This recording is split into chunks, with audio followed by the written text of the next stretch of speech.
जय श्री कृष्ण मित्रों, हमारी इस YouTube चैनल में आपका स्वागत है। इस चैनल के माध्यम से हम श्रीमद् भागवतम के सभी श्लोकों को समझेंगे। तो चलिए वीडियो को प्रारंभ करें। जय श्री कृष्ण।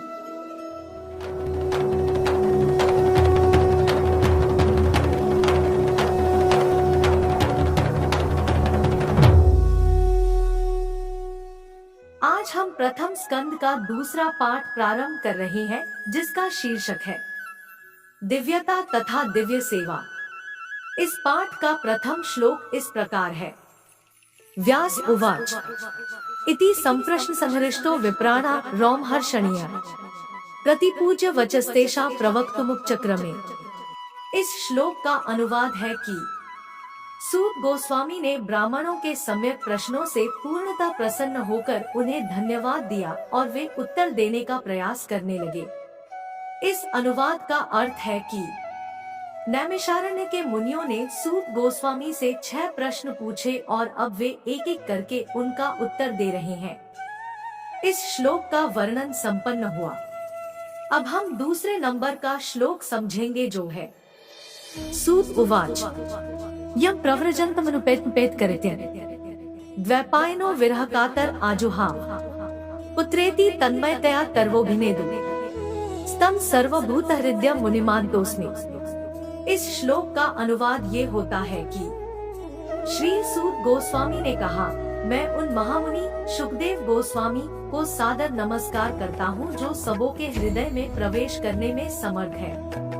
जब वे उच्च जातियों द्वारा किए जाने वाले अनुष्ठानों को संपन्न किए बिना संन्यास ग्रहण करने चले गए तो उनके पिता व्यासदेव उनके वियोग के भय से आतुर होकर चिल्ला उठे, हे पुत्र। उस समय जो वैसी ही वियोग की भावना में लीन थे, केवल ऐसे वृक्षों ने शोकग्रस्त पिता के शब्दों का प्रतिध्वनि के रूप में उत्तर दिया। इस अनुवाद का अर्थ है कि वर्ण तथा आश्रम प्रथा में अनुयायियों द्वारा पालन करने के लिए अनेक कर्तव्य निर्दिष्ट किए गए हैं। ऐसे कर्तव्यों में निर्देश है कि वेदों का अध्ययन करने वाले जिज्ञासु को प्रामाणिक गुरु के पास जाकर अपने को शिष्य के रूप में स्वीकार करने की प्रार्थना करनी होती है। जो प्रामाणिक गुरुओं अथवा आचार्य से वेदों का अध्ययन करने के लिए सुयोग्य है, जनेऊ उनका प्रतीक है। श्री शुकदेव गोस्वामी ने ये संस्कार नहीं किए क्योंकि वे जन्म से ही मुक्तात्मा थे। सामान्य रूप से मनुष्य साधारण जीव के रूप में जन्म लेता है और शुद्धिकरण संस्कारों के द्वारा उसका दोबारा जन्म होता है। जब उसे नया प्रकाश दिखता है और वह आध्यात्मिक उन्नति के लिए दिशा खोजता है, तो वेदों के उपदेश हेतु वह गुरु के पास जाता है। गुरु केवल निष्ठावान जिज्ञासु को ही शिष्य रूप में अपनाते हैं और उसे जनेऊ प्रदान करते हैं। इस प्रकार से मनुष्य दूसरी बार जन्म लेता है या द्विज बनता है। द्विज बनने के बाद वह वेदों का अध्ययन करता है और वेदों में पटु होने पर वह विप्र बनता है।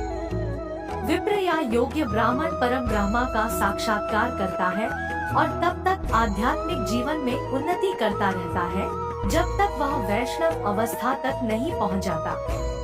वैष्णव अवस्था यह किसी ब्राह्मण के लिए स्नातकोत्तर अवस्था है।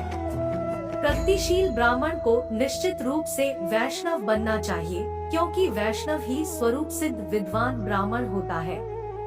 श्री शुकदेव गोस्वामी प्रारंभ से ही वैष्णव थे, अतः उन्हें वर्णाश्रम धर्म के संस्कारों की कोई आवश्यकता न थी।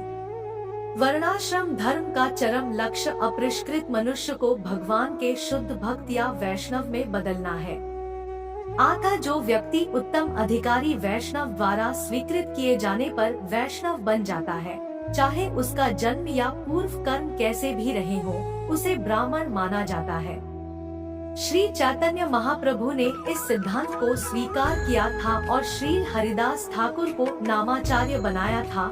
हालांकि हरिदास ठाकुर का जन्म एक मुसलमान परिवार में हुआ था।